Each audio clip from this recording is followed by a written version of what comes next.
Maîtriser la prononciation allemande en 5 étapes simples, c'est le sujet de cette vidéo. Bonjour et bienvenue sur cette chaîne Apprendre naturellement. Je m'appelle Jeanne et j'aide les francophones à apprendre l'allemand en s'amusant. Si tu es nouveau ici, bienvenue, j'ai un petit cadeau pour toi. Tu peux télécharger dès maintenant mon guide, mon petit livret avec les 50 phrases pour survivre en Allemagne. C'est un petit livret hyper pratique à emporter partout. C'est juste une feuille A4 à imprimer, il y a un petit tuto pour savoir comment le plier. Et tu peux ensuite le glisser dans ton petit sac à main quand tu pars en Allemagne pour un voyage ou pour faire tes courses ou pour discuter avec des gens. Il y a toutes les phrases de base qui sont là-dedans. Il y a même les audios pour que tu puisses t'entraîner à bien les prononcer. Tout ça, c'est gratuit, c'est offert, c'est sur mon site. Tu retrouveras le lien juste en dessous dans la description de cette vidéo.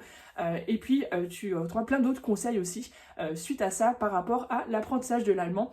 Donc, si tu débutes, bienvenue, tu es ici au bon endroit. Et dans cette vidéo, je vais te présenter un peu des conseils sur comment mieux maîtriser la prononciation allemande. C'est vrai que c'est une question qui revient très souvent auprès des auditeurs de cette chaîne. Souvent, vous me posez la question, mais l'allemand, c'est tellement compliqué à prononcer, mais comment on fait? Et puis, c'est une langue qui sonne dure. Alors, comment maîtriser la prononciation de la langue allemande en 5 étapes simples? Je vais t'expliquer très simplement quelles sont les clés un peu à connaître et qui vont vraiment faire la différence dans ta maîtrise de la prononciation de la langue allemande. Donc, si tu débutes ou si tu as déjà des bonnes bases, prends bien connaissance de ces 5 clés, de ces 5 étapes, parce qu'elles vont te permettre d'améliorer ta prononciation ou de simplement aussi mieux comprendre comment fonctionne la langue allemande. Alors déjà, la première chose, c'est de savoir, première étape, c'est de savoir qu'il y a des sons uniques en allemand. Il y a des lettres, des sons qu'on ne retrouve pas dans d'autres langues et que c'est important de connaître, ou qu'on ne retrouve pas en français notamment, et de bien savoir les prononcer. Ça va te permettre de mieux maîtriser, de sonner plus authentique aussi quand tu parles allemand. Donc parmi les sons uniques de l'allemand, il y a tout d'abord ces lettres qu'on retrouve fréquemment dans l'orthographe, dans différents mots que tu vas lire en allemand. C'est donc ces 3 lettres avec des umlauts, donc c'est les 2 petits points au-dessus de petits traits, les trémas qu'on appelle umlauts en allemand. Donc c'est le A avec un umlaut qui devient E, le O avec umlaut qui devient E, et le U avec umlaut qui se prononce du coup U, parce que sans le umlaut en allemand il se prononce OU. Donc voilà, ça il faut bien connaître du coup ces 3 petites lettres. Là si je les reprends, ça fait E, E, U. D'accord, les 3 lettres E, E, U, sachant que le U sans umlaut se prononce OU. Ensuite, il y a ce que les Allemands appellent le Ich-Laut et le Ach-Laut. Donc le Ich, c'est celui qu'on entend dans Ich quand on dit je, Ich, donc c'est le CH, qui est un peu là derrière, et le Ach, là vraiment ça, on le sent dans la gorge, Ach-Laut. Donc le CH devant AOU, c'est les 3 lettres qu'on a vues avant avec les trémas, d'ailleurs c'est le même groupe de lettres, donc c'est facile à retenir. AOU, ça fait le Ach, Or, Uch. D'accord? Et dès que c'est autre chose, dès que c'est les lettres avec les trémas ou le I ou le E ou quoi que ce soit d'autre, dès que c'est pas A, O, U, ça va faire le Ich-Laut. Ich, Ech, Euch. Bon, voilà, je vais pas citer plein d'exemples parce que j'aurais plein de mots, mais peut-être juste pour retenir, la petite astuce pour retenir ça, c'est que en français, on dit toujours, on parle du musicien Bach, et en fait c'est faux. En allemand, ça se dit Bach. Bach, presque comme un R, d'accord? Bach. Donc bien connaître ce Ich-Laut, ce Ach-Laut. J'ai fait des vidéos aussi sur ma chaîne où j'explique un peu plus ces différents sons. Ensuite, dans les sons uniques, en allemand, il y a aussi le V. Alors attention, il faut bien savoir que la lettre V se prononce V en allemand, alors que c'est le W qui se prononce V. Donc là, si je lis les lettres telles qu'elles sont écrites, c'est V, V. Donc attention à bien connaître ça. Le V, c'est en fait le W en allemand. Ensuite, dans les prononciations un peu spéciales, les sons uniques en allemand, il y a aussi le R en fin de mot, notamment quand il suit un E. ER en fin de mot va plutôt se prononcer comme un A. Par exemple, dans Aua, pour dire par exemple aïe, quand on s'est fait mal, on dit Aua.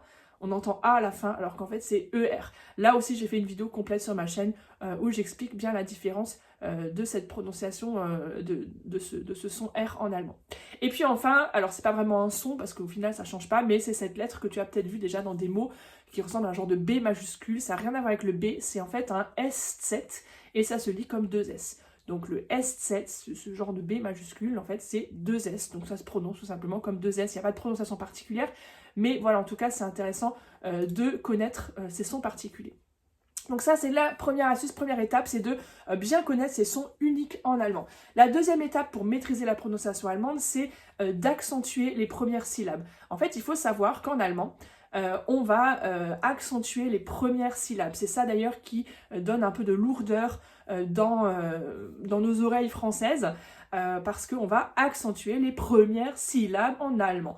Voilà, donc par exemple le mot Deutschland, c'est pas Deutschland, mais c'est Deutschland. C'est vraiment la première syllabe. Pour l'Allemagne, c'est Deutschland. Donc il faut bien accentuer la première syllabe. Pour conscientiser ça, tu peux prendre une petite astuce, par exemple, c'est de taper du pied, tu vois, pour vraiment Deutschland, c'est le début. Ou tu peux aussi taper des mains, Deutschland, pour bien prendre conscience qu'on accentue les premiers mots. Ich betone die erste Silbe. Alors, bon, les puristes diront « Ah, mais dans bétone, t'as pas accentué la première !» Oui, parce qu'effectivement, il y a ici une syllabe non accentuée. Donc il y a évidemment des exceptions, sinon ce serait trop facile, ce serait pas rigolo. Mais globalement, voilà, il faut retenir cette idée d'accentuer les premières syllabes. Et c'est important parce que ça va changer la mélodie de la langue allemande. J'ai fait une vidéo sur TikTok qui a pas mal buzzé où justement j'explique que quand on accentue les premières syllabes en allemand et qu'on dit, on transforme les D en T, et alors du coup, très vite, on a l'accent alsacien. Voilà, c'est un peu exagéré, mais ça fait rire beaucoup de gens. Vous pouvez la retrouver sur mon compte TikTok. Mais l'idée, elle est quand même là derrière, c'est cette mélodie. Et pour en prendre conscience, tu peux aussi écouter des chansons en allemand. J'ai fait une vidéo notamment où je parle des meilleures musiques et meilleurs musiciens à connaître, et j'en ferai d'autres parce qu'il y en a beaucoup plus que ceux que je vais présenter dans la vidéo. Et en fait, voilà, pense à écouter la prononciation quand tu entends des gens parler, écouter comme une mélodie, comme une musique, pour vraiment aussi améliorer toi-même ta musique quand tu parles allemand. Il y a vraiment une notion aussi musicale dans la pratique de la langue. Donc voilà, on a parlé des sons uniques, on a parlé de l'accentuation des premières syllabes, ce qui est important aussi pour bien maîtriser la grammaire allemande, non, on parle de prononciation, pardon. Pour bien maîtriser la prononciation, ça va être de bien connaître les voyelles longues et voyelles courtes. Alors, en français, on n'a pas forcément cette notion-là, ou moins forte qu'en allemand. En allemand, il y a vraiment des voyelles longues et des voyelles courtes, et ça peut parfois complètement changer le sens.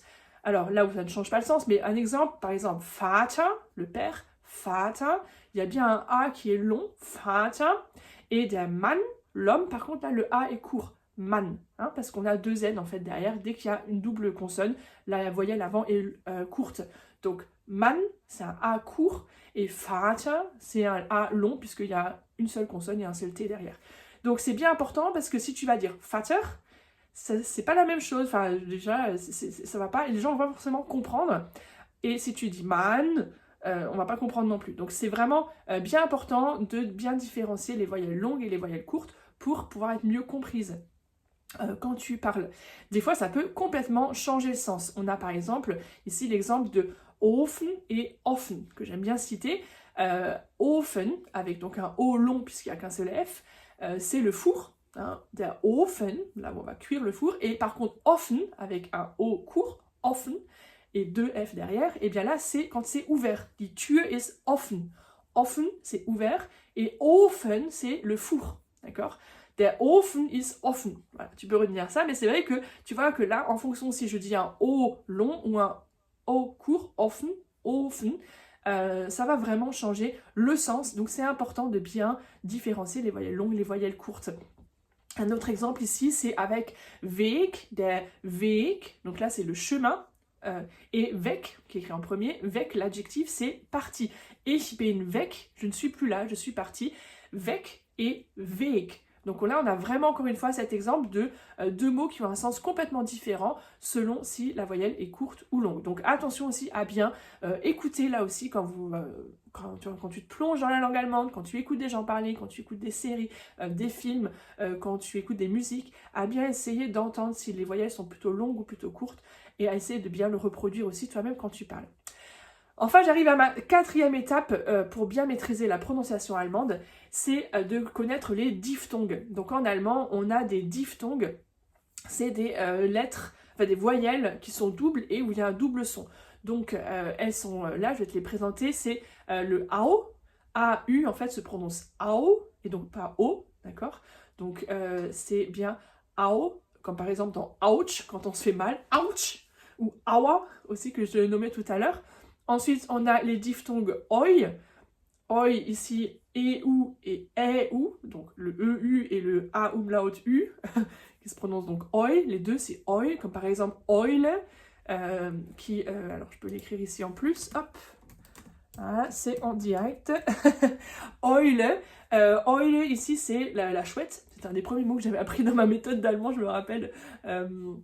Quand j'ai appris il y a très longtemps à l'école primaire l'allemand, dit Eule, c'est la chouette ou le hibou. Non, c'est plutôt la chouette, je crois. Donc là, c'est Oi. C'est bien ce Oi, ça c'est important de bien le prononcer, de ne pas dire Eule, par exemple. Et enfin, on a le Ai, qui s'écrit EI ou AI, peu importe, c'est bien le AI, comme quand on se fait mal, aïe, aïe, aïe, décidément, on revient fréquemment sur cet exemple en français ou en allemand, mais c'est important, là aussi, AI, le premier EI avec une majuscule, das Ei, c'est l'œuf, donc voilà, c'est bien important de connaître aussi ces diphtongues. Et enfin, pour bien maîtriser la prononciation allemande, une dernière étape qui est vraiment importante après tout ce qu'on a nommé, c'est de bien comprendre le rythme de la langue. Et là aussi, j'en parlais sur cette vidéo TikTok que j'ai mentionné tout à l'heure. La langue allemande a vraiment un rythme différent du français, donc c'est vraiment une mélodie, il faut le comprendre comme une musique et l'analyser aussi comme une musique. Dans la langue allemande, en fait, on va couper les mots entre eux. On va non seulement accentuer la première syllabe, comme j'ai dit tout à l'heure, mais on va aussi couper les mots entre eux. Donc, wenn ich Deutsch spreche, dann mache ich kurze Pausen zwischen den Wörtern und ich spreche nicht alles wieder. Voilà, donc je vous ai montré rapidement l'exemple en allemand. Quand je parle allemand, je fais des petites pauses. Ich mache kurze Pausen zwischen den Wörtern. Je fais vraiment des petites pauses entre les mots. Et je ne lis pas tout en français, comme on a tendance en français à faire beaucoup de liaisons. Auf Deutsch muss man kleine Pausen machen und das ist normal, das klingt einfach viel besser. C'est un petit peu exagéré là dans ma démonstration, mais c'est normal, il faut vraiment conscientiser ça, se prendre conscience que en allemand, c'est pas comme en français où on a tendance à tout lier.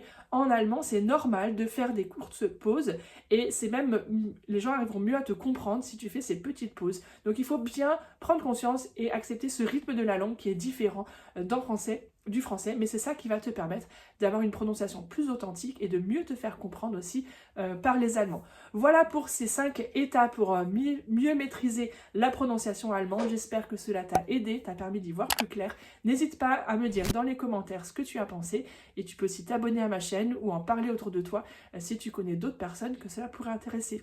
À très bientôt pour une prochaine vidéo. Tchuss!